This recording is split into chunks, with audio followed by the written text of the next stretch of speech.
Hello and welcome to another episode of Around the Verse. I'm Sandy Gardner. And I'm Chris Roberts. This week, Jared's back with another installment of Ship Shape.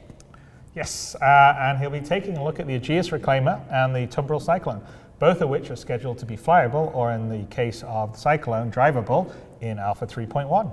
And a lot of you have been anticipating these vehicles for some time now, so let's go to Jared for all the details. Greetings, citizens, and welcome to another episode of Ship Shape, where we take a quick look at what's on the ship pipeline, who's working on what, provide interviews with developers, and special for this month only, there's a studio audience here watching me shoot this. Yeah, you know the same group of subscribers that were here for last week's hosting with Sandy and Sean Tracy? They're here again. I mean, seriously, who thought this was a good idea? I thought this was a great idea. Me too. Tell us about the Carrack. You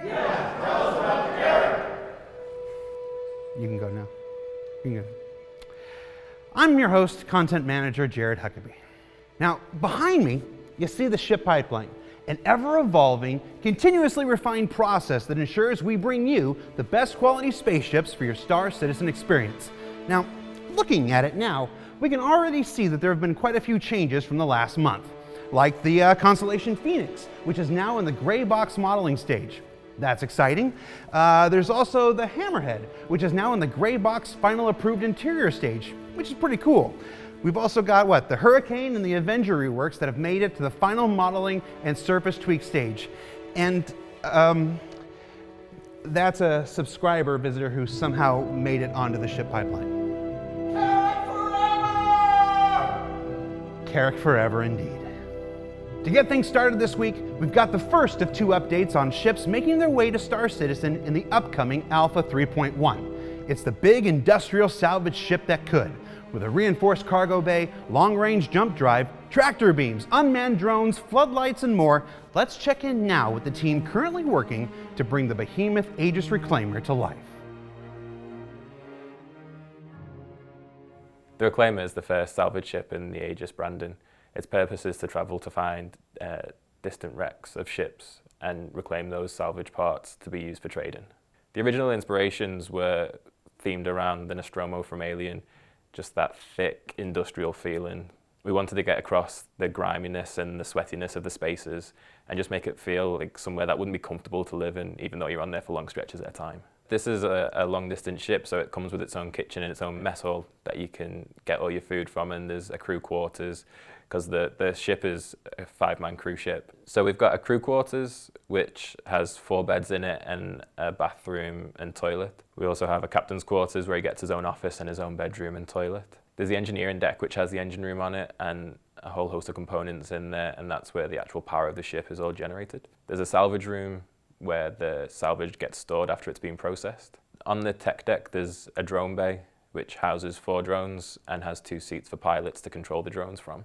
Also on the tech deck, there's a gravity generator, which is this big ball that has a load of energy around it, and it's just swirling. It's quite crazy and hectic. Generally speaking, with a ship like the Reclaimer, because it has got new features that some of the other ships haven't had. I think that this will bring a new type of gameplay to players who don't want to just fly around and shoot things. It's for the type of player who want to be a trader and travel to different destinations and just make that money. Instead of just being a marine or a gun for hire, it actually brings a chance to transport materials and find materials and create your own source of income. The ship itself kind of brings a new career into the verse. It is the first proper large salvage ship that we have. With that, we have to kind of bear in mind what features we're going to have later on. So how will the claw work on the front of it? How will we get the crushed up salvage from the front to the back of the ship where it's then processed? The process for the actual salvaging itself starts at the very front of the ship with the claw. So once you actually find your wreckage, the claw is used to go out with lasers and break the ship up into pieces. The pieces are then attracted into the Reclaimer by the tractor beams either side. This then gets passed through into the processing room, where the grinders grind up into smaller manageable pieces, and then this gets fed all the way through back into the salvage container units at the back of the ship. You've got 2 huge sets of floodlights that are used to actually see your salvage in front of you, and it's really imposing, and it can almost be used as a deterrent to other players, like blinding them. The whole aesthetic of the ship is designed to feel imposing and big and just chunky and quite aggressive, even though it's not a ship designed for combat, it still has a turret and some firepower, but it's just designed to look and feel quite menacing and just strong. The salvage career route that we're looking into is probably going to be one of the most interesting ones by far, because it's really about how can I make the most money out of this universe. It's really like, how can I play the economy the best that I can. So as a salvager, essentially you're going to be going out there looking for things to salvage and then processing all that and then selling what you've processed. So whether you salvage it for parts or salvage it for materials, you'll then be able to sell that on. And it's basically you going out to work every day, putting in your work and then reaping the benefits at the end of it. So it's one of those ones where by the end of it, you're kind of working to build yourself a career and lifestyle in the universe. So you've done your day's work, you get back, and then you've got your money to do whatever you want with, basically. Obviously from day one, we've always kind of envisaged that it's going to have the arms on the side, which basically are the landing gear, which is sprung driven. And we then have to essentially make that work in a way that our players expect it to work, because it visually looks like that those will bend, and we then have to go, right, well, it's obviously got to bend because that's the expectation we've put out there. So that has kind of provided a unique challenge, because typically as a rule the landing gear is its own separate thing and then the thrusters are their own separate, whereas the way that this is structured, there's like a hierarchy in place where you've got the VTOLs on the end of the flexing arm landing gears. When I first looked at the landing system, I realized it was going to be a lot different than what we had done before. We always drive our landing systems through a spring, and the spring compresses, and then that drives an animation of the art compressing. What we found early on during prototyping of the compressing landing gear was that we had to remove the collision from the landing gear, because that would interfere with the spring. You can imagine the spring compressing, and then the ship hits the landing gear, and then the spring jolts. So that is one limitation of our landing system as it is right now. We expect to get collision back on so you can walk against it in the future, though. Another limitation is that we can't add a thruster onto a landing gear. It's like attaching an item to an item which is attached to the ship.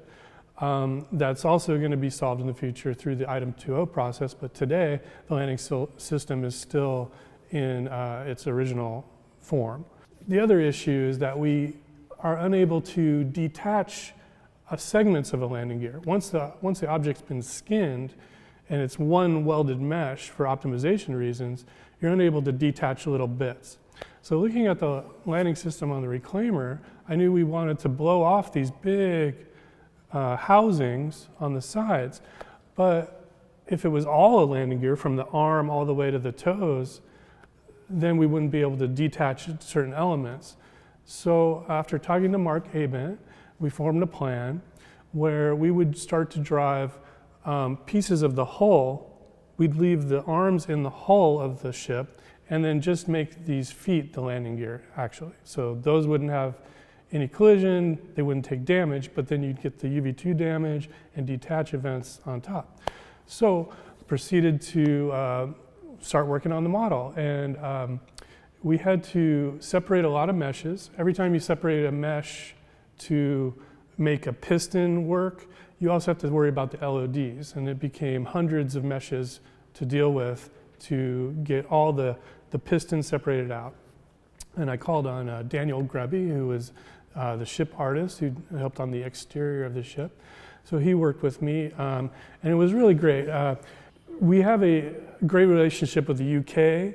I love working with the UK because I can go to sleep, send them notes, go to sleep, wake up the next morning and have changes made, and then I'll do the same. I'll make changes and then I'll pass that off. It's like a baton. And so we're working on the ship 24/7. And that worked out really well. We got all the pistons rigged. I animated the compression, and then at that point we started to try and hook it up to our mannequin system and found that we needed just a little bit of code to drive 4 independent whole arms onto these feet at the same time, and they had to both be synced per spring. So we got the springs working, and then I worked on the mannequin. The mannequin needed a little upgrade. We got programming support from Max Hung and Mark Abent, and we were able to drive the arms of the hull with the feet in unison and with each spring.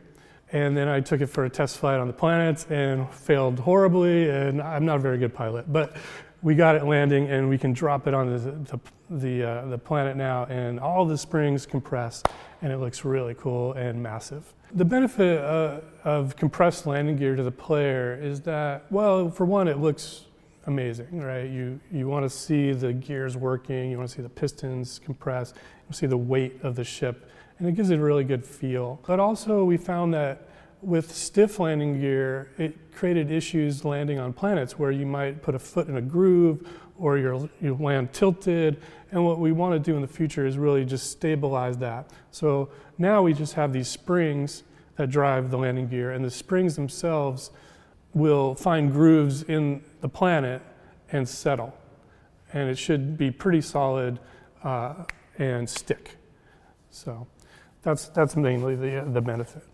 So the landing itself, the way that the process works is it uses a VTOL system. So the main thrusters pivot 90 degrees and they then provide upward thrust to guide you in for your landing. So because of that, we've had to kind of factor in what thrusters will then cover going forward when they've tilted. So there's been a lot of back and forth about that. But essentially when the player comes into land, much like most of the landing gears we have in our game, there is a bit of spring to them, whereas the Reclaimer, you'll generally see a bit more spring to it, and it will rest the body much lower to the ground, and it kind of raises the arms up. So it's really unique looking. It's, you know, essentially it's going to look completely different on the ground than in the air, and it's a really kind of a nice thing to see. Right now we've got to a point now where the landing gear works, it looks amazing, and it's something that I think is going to be really unique to this ship as well. We also have a lot of short-term things which you kind of probably didn't account for at the start, such as having an elevator inside it which goes to multiple floors but also goes outside. So because of that, it starts to bring up certain issues that we didn't even know about at the time, because we're finding an issue where when the elevator travels outside of the physics grid in the ship, it loses its physics. So once you get outside and you step off the platform, you can then just walk through the geometry, and we obviously need to solve that problem. So that's currently one that we're working on at the moment. You've got a drone room, which has got 2 operators where you can basically send drones out the top of the ship. They will then go searching kind of essentially to save you having to get into the nooks and crannies of an area in your enormous ship. And then you can then bring them back with the data that you need on whether or not it's worth going in there. You've also got tractor beam on there, which is operated by 2 of your crewmates. They can essentially tractor beam an object in, such as a derelict ship or something like that, pull it closer, and then the claw will then do its job. And you actually have a claw operator at the front of the cockpit as well, next to the pilot. So it's really a hands-on ship. There's pretty much a role for every single person on board. It's going to be one of those ships where once it's up and running, you know, you've got a real kind of hub of activity going on in there. Yeah, so this ship has a 5-man crew, so you need to have your pilot, but then you also need to have 2 guys controlling the tractor beam turrets. The tractor beams are what attract the scrap into the ship itself where it gets processed. And then you need someone to actually run the machine that churns up the metal. So it's not really something that you can do on your own, so it would definitely help if you have people around to help you do it. So with the Reclaimer, there's obviously a lot of crew stations that we've got in there for a lot of different purposes. So to kind of talk you through the ones that we have, we've of course at the front got the pilot. He's just a sole pilot in there, and you know, you'll have all the standard kind of things you'd expect as a pilot, all your MFDs and radar and all that kind of stuff. Next to him is the claw operator. So once we've got salvage fully online, that guy there will be able to operate the claw itself. So once they've got the salvageable kind of wreck or whatever it is you're salvaging in position, you'll be able to be the guy who operates the claw, which then breaks it all up and sends it into the ship. Behind those guys, you've got tractor beam operators, so they will be the ones who are kind of essentially targeting what it is you're wanting to salvage and pulling it into position for the claw operator at the front. We've also got a couple of drone operators, which are kind of more to the middle of the ship. They're on the top deck and they kind of work independently in their own little space. And then we've also got a number of standing consoles. So there's going to be a couple of remote turret operators. So they're really your guys who are kind of taking care of your defences. And we've got a couple of scanning stations in there as well, with kind of MFD functions, so, you know, general engineers. And of course, we've got an engineering section on the ship, so there is a couple of engineering consoles as well. So there's really like a mass array of kind of work to be done on the ship to be kind of most effective, and it's one of those things where people can really own their role as a crew member on the ship. One of the areas of the ship that I worked on personally that I'm really proud of is the actual processing room itself, where all the blades are. Because this is such an important part of the ship, we needed to make sure that it felt alive and actually really dangerous, because this is where all of the metal gets churned up and turned into the scrap that you sell later on. And I think we managed to achieve a really gritty, dangerous area that's just full of smoke, and it doesn't really look like somewhere that you want to get caught. The thing that makes this ship unique is that we're not trying to take it from an out-of-factory fresh look. It already has a character to it. It feels like a place that is lived in and has its own personality. And we wanted to make sure that that came across to the player when they're in there. It's not just this piece of metal, it's actually its own character.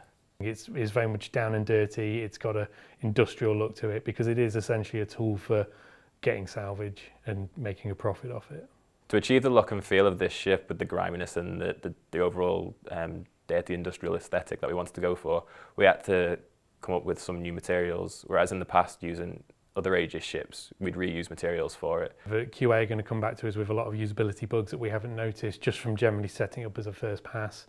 And also in the meantime, we start to discover if there's any problems anywhere where we've not accounted for something, where a new feature's been implemented. So because the Reclaimer's got so many new features and new ways that we have to look into setting it up, we then start to find, oh, maybe our system doesn't currently support it, and how can we go about doing that? So there's been a lot of back and forth between myself, Art, and then also the code guys as well.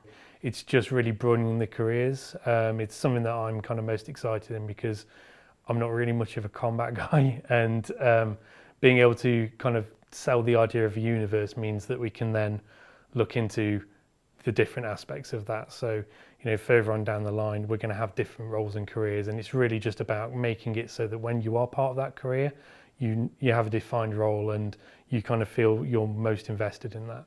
Like I've kind of mentioned before, like we've been so combat focused leading up to this, and rightfully so for what the players can do in game. Whereas I think the Reclaimer coming in at this stage really opens up a lot of doors for 3.0 and onwards, because for me, like when I first joined the team, the thing that sold me on the game most was it building a universe and not just a game, and being able to expand on that for our players so that they can start doing entirely new things in a game that they've been playing in the alpha for months. It's really exciting to see. I love this ship because it's something that is completely different to what we've been doing before. It doesn't have that brand new, that clean aesthetic. It has a lot of character and personality to it that we could tell with some environmental storytelling already. So the Reclaimer is actually going to be the largest ship going into the game for 3.1. It's absolutely gargantuan. It's huge in comparison to everything else. You're looking at around about 150 meters in length. It's fairly similar width-wise, and then you're looking about 50 to 60 meters in height. So it kind of dwarfs a lot of the other ships that we've got in the game. We've had to increase one of the landing pad sizes in order to fit it in, which has, again, been another fun thing that we've had to kind of overcome. And yeah, the actual kind of scale of it is enormous. And when you kind of walk up to your landing pad where you've spawned it in and you're looking up at it, it's amazing. It's really been challenging, but also like one of those really rewarding things that we've just started seeing it working in game now, and like it is by far the coolest ship you'll ever see land. It's just looks amazing. Like all ships currently working their way to the game in Alpha 3.1, the Aegis Reclaimer is in the flight prep phase, occupying all stages of the aptly named Complete and Hook Up Everything subphase. That's where members of the animation, UI, tech, FX, and audio teams put on the finishing touches before a ship bursts forth into the persistent universe. Now, while salvage gameplay and the systems to utilize the giant mechanical arm in front won't be live in Alpha 3.1, I have little doubt the more enterprising Star Citizens of you out there will find a variety of emergent uses for the Reclaimer in the meantime. I expect to see many, many videos on the Community Hub in the coming months. Rewinding back from the flight prep phase, we have 3 additional updates to bring you for the month of March. The last time we spoke about the Vanduul merchantman on this show, it was occupying two distinct positions on the pipeline, the design review stage and the identify and create additional concept stage. Well, I'm pleased to report that we have now completed the design review process and are currently progressing on our second round of interior concept designs for the Vanduul merchantman. Now, this is an important early step that we hope will allow us to really drill down into what will make this ship so special. And the team working on these concepts currently have a couple weeks left in their recent round of sprints, and will then follow that up with some cleanup in areas that still remain a little bit undefined. Moving farther along to the gray box phase, we've got two updates on ships that are making their ship shape pipeline debut. First up, we've got the F8 Lightning, proud pinnacle of any Anvil fleet. Now, Chris Smith in our Austin studio has been hard at work in the gray box surfacing stage. And when talking to Chris Smith, he mentioned that in a recent ship review, Chris Roberts said he wasn't entirely sold on the design of the cockpit and front wings. So he's been working to update the cockpit and front end in line with CR's requests. When he's done with that, he'll continue to finish up the UVs and the Smart Normal Pass before updating the in-game model with the latest geometry and making a first pass on the cockpit Lightning. You know, Chris Smith makes good ships, y'all. I went to Texas. I was, y'all, no? All right, never mind. Joining the F8 Lightning on the ship-shaped pipeline is the Vanduul Blade, currently being worked on in our Manchester studio. Now, the cockpit on this Vanduul ship has proven a bit tricky to get right, mostly because the controls and seating position have to work for both human and Vanduul pilots alike. And Vanduul are just a little bit bigger. The interior has recently been reviewed, and some work has already begun to really push an aggressive look and feel appropriate for any Vanduul ship. Look for an in-depth feature on the Vanduul Blade on Ship Shape in the coming months. Finally this month, back in the flight prep phase, we have the Tumbril Cyclone, Star Citizen's first exclusively terrestrial vehicle introduced as a standalone craft. Let's go ahead and check in now with some of those team members and find out a little of what you can expect when the Tumbril Cyclone roars into the scene in Star Citizen Alpha 3.1. The reason why we wanted the Cyclone was because we had these amazing, beautiful, procedurally generated environments, and all of the vehicles that we had previously had all sort of hovered or flew around. So we didn't get an opportunity to give you sort of that sensation of hugging the terrain and bouncing around valleys and sort of skipping over boulders and things like that. And the Cyclone is sort of the perfect vehicle for that. It's got these wheels that are sticking off of the body of it. It's got these super thick treads, so you really get a sensation of sort of hugging the terrain as you're going over the mountain valleys and things like that. These are kind of like rapid response vehicles, aren't they? So people will be able to like drive up super fast, have some kind of combat scenario, ideally win, take the loot, get back in the vehicle, go back to their ship or base, and off you go. So yeah, I mean, it's play it your own way, isn't it? You know, it's what do you want to do? Where do you want to go today? It's one of those classic lines. When this was first brought to me, I was given the task of designing a dune buggy for Star Citizen. We were at the time like just creating the planets, the procedural planets, and we wanted like a way to traverse them, and we only had the rover at the time, and we were coming out with the Nox and the Dragonfly, and this was the first time we were ever actually going to create a ground-only vehicle that wasn't attached to anything else.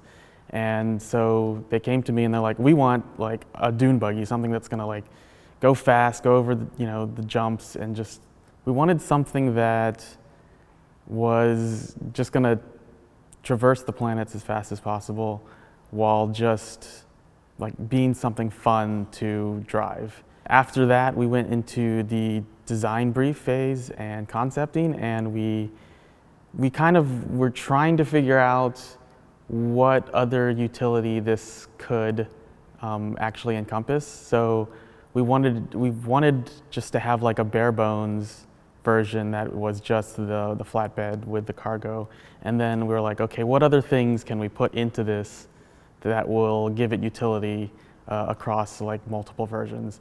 And so we came up in the beginning like with 5 to 10 different versions, and then we kind of pared it down to like, what are the essential things? What are the things we actually want this thing to do? And we came up with the 5 versions that we have now, which is the base, which is just nothing, just the cargo.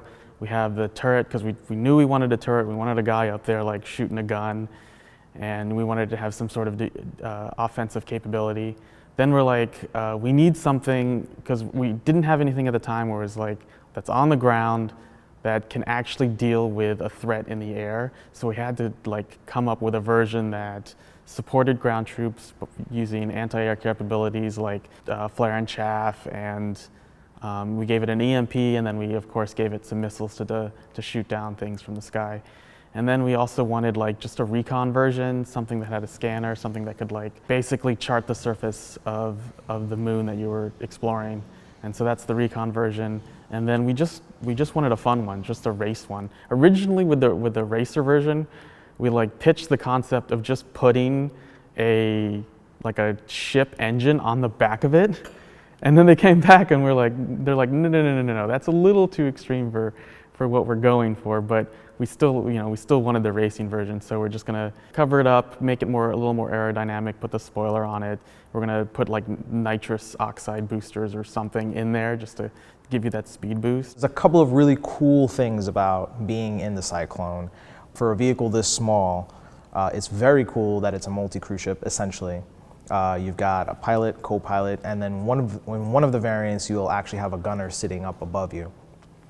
So you'll be able to, get into gunfights and have the guy behind you try and cover you and stuff like that, and that's really cool. I just knew that the very first thing I wanted was speed. Like, I looked at what we had with the Ursa rover, and I took basically that as a template, and then I brought it into the Cyclone, and I'm like, okay, where's the number that controls speed? Because I hadn't actually made one before. And I went in and I just immediately just doubled it. I'm just like, whatever this is, it was like 35 or something, and I'm like, make it 70. How fast is this going? And then when I did that, like I could tell that now with that at a much faster speed in the same turning rate, you would start turning and then the Cyclone would just shift immediately. And I'm like, oh, that's really cool, but it feels a little too fast. So I had to kind of tune it back and forth. It has a better turning radius than the Ursa rover, because it has the double, the back wheels and the front wheels turn, but the turning radius of the wheels themselves are actually smaller. So it's like I had to tune it so it didn't feel like as soon as you turn the wheel, like you would shoot off in another direction. So I think that the coolest part of the ship is probably the tires, right? So they're set up in such a way that it's not sort of one big piece of rubber. It's composed of plates that are sort of folded on top of each other, and the idea is that they would sort of unfold as they start reaching the floor in order to give you a little bit more grip. You get a little more traction. So we're trying to figure out how to mechanically actually get that to work, but on the art side, it's already built to support that kind of a thing. The Cyclone was something that they really wanted to get into the game as fast as possible. So after concept, we immediately went into like white box and gray box phase, and it was actually really, really fast because it's something that doesn't really have too much technical stuff, especially with just the base version that we're only releasing. So we were able to get it into game really quickly and just drive it around. So I was able to tune a lot of like the parameters for how it felt and how it drove. It was done within like a few weeks, just getting it in the game, and that was pretty exciting to see. So right now we're heading into flight prep, which is the final stage of production. Basically, we're handing it off to all the other departments, say, hey, sound. What do you think the Cyclone should sound like? Put those sounds in. VFX, like how is it different than the rover? Like what other things can you give us? Like is there going to be fire shooting out of the hood? Like when it explodes, like give me something like that. And then there's UI and just all these other little things that need to get added in and everyone to take a look at before we say, hey, this is done. It'll be interesting to see how people use the vehicle, and will it just be used as a single scout vehicle, trying to sort of not attract much attention, or will people have 20 or 30 of these things all just, going along in like a formation? I mean, that's the beauty of Star Citizen, isn't it? That you never know what people are going to do and what tactics you're going to employ and what's going to appear on YouTube. You know, people doing crazy stunts or you know, trying to fit in 50 of them into, you know, one of the cargo ships. You know, you never know what's going to happen. The kind of player that will be interested in driving the Cyclone is probably one that's interested in exploration, but one that wants to explore by sort of experiencing the environment a little bit more closely than you would on a Dragonfly, for example. I guess the difference between a Cyclone and piloting a Nox or a Dragonfly would be that you're actually connected to the road. Like if you hit a bump in the road, you're gonna feel it when you're in the Cyclone.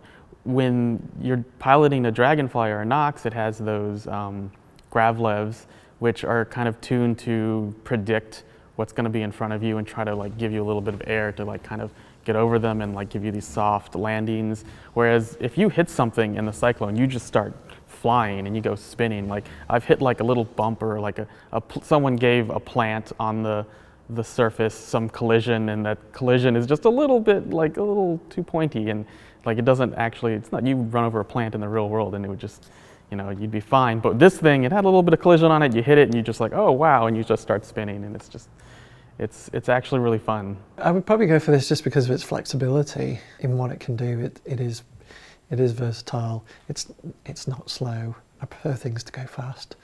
And you have got that flexibility that we spoke about. It's that, you know, that modularity. You know, I can have my hangar or garage or whatever, and I can have my multiple pods, and I can swap them out depending on what mood am I in today, what do I want to do today, you know, put that pod on, go out and cause some havoc. Well, that about wraps up this week's show. A special thanks to everyone that appeared on the show this week, including our subscriber guest stars. For ShipShape, I'm Content Manager Jared Huckabee. We'll see you next month, everybody. What about the Endeavor? What about the Starlight? What about the Retribution? And what about the Vanduul Merchant? Wait, we just talked about the... Back to you guys. All right, let me talk to you about this. Thanks, Jared, and thanks also to last week's studio audience for sticking around for another episode. Yeah, it was pretty cool to have a live audience in here. It was a lot of fun. Yeah, definitely, right? It looked like everyone had good fun. They did. So these new ships are going to open up some gameplay in some exciting ways. With the Cyclone, players will have the opportunity to travel the surfaces of planets and moons in new ways with a rugged off-road ground vehicle, and the Reclaimer will allow for new career or mission options with salvage mechanics planned to come online later this year. Check out those features and others planned for Star Citizen on our live roadmap, which you can access on the RSI website. As we get closer to the end of the quarter, you'll notice many features for Alpha 3.1 have been completed and are now being polished, while others are nearing the end of their development stages, like the vehicles covered in ShipShape.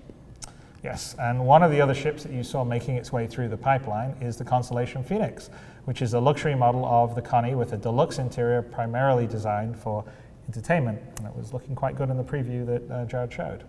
That's right, and with St. Patrick's Day around the corner, we thought it would be the perfect time to bring back this flying party palace and give one away. Yep, definitely. So the community team will be holding a screenshot contest over the weekend. We want to see how you and your friends are ringing in St. Patrick's Day in Star Citizen. So starting tomorrow, get in the game and celebrate however you see fit, then share your party images and we'll choose our 3 favorites. Just remember to wear some green clothes. There you go, and the 3 winners will receive game packages with the grand prize, including the Constellation Phoenix. Yeah, can't wait to see what everyone comes up with. In addition to the contest, we'll be offering the Phoenix and a selection of green ships like the Mustang Delta, Gladius Valiant, and the Starfarer Gemini as part of the special St. Patrick's Day promotion. Our official Squadron 42 t-shirts will also be discounted, as they are, of course, green. The promotion starts tomorrow and only lasts through the weekend. You can get more information about this and the contest on Spectrum, as well as the website. Yeah, this weekend also sees the end of South by Southwest, and with it, a Bar Citizen meetup in Austin, Texas. If you're in the area, make sure to stop by Ironworks Barbecue in downtown Austin. Very tasty barbecue there, by the way. I know I've been there quite a few times. On Friday the 16th to get the jump on St. Patrick's Day with like-minded citizens. The meetup starts around 6 p.m. Central Time, and you never know when the local devs may drop in. Concept artist Jim Martin will be dropping in on Reverse the Verse tomorrow, live at noon PST. Jim has done the concept art for 9 different Star Citizen ships, including the Freelancer and the Cutlass. Yeah, there's definitely quite a few of our iconic ships there. He also did the first version of the Scythe, which is very cool. So just be nice on him, because I think he's still a little reeling over the furor over the Freelancer window. But he's an incredibly talented guy and pretty brilliant, and has contributed a lot to the game. So anyway, it should be a fun one, and remember to tune in to this week's episodes of Calling All Devs and Bug Smashers if you haven't already. And thanks to our subscribers for sponsoring our shows. New subscriber Flare was delivered this week, so make sure you check it out. Yeah, I think it's pretty cool. It's a little marine figurine. And thank you, as always, to all our backers for continuing to make the development of our games possible. From all of us at Cloud Imperium Games, have a fun and safe St. Patrick's Day weekend. And until next week, we'll see you around the verse.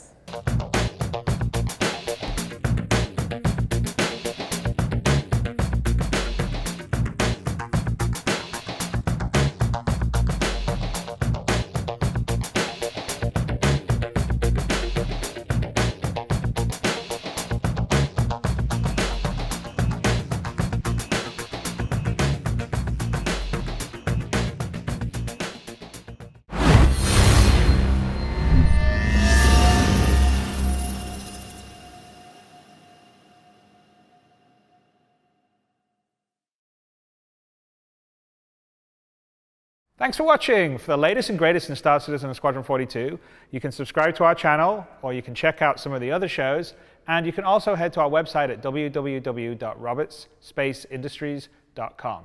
Thank you very much for watching.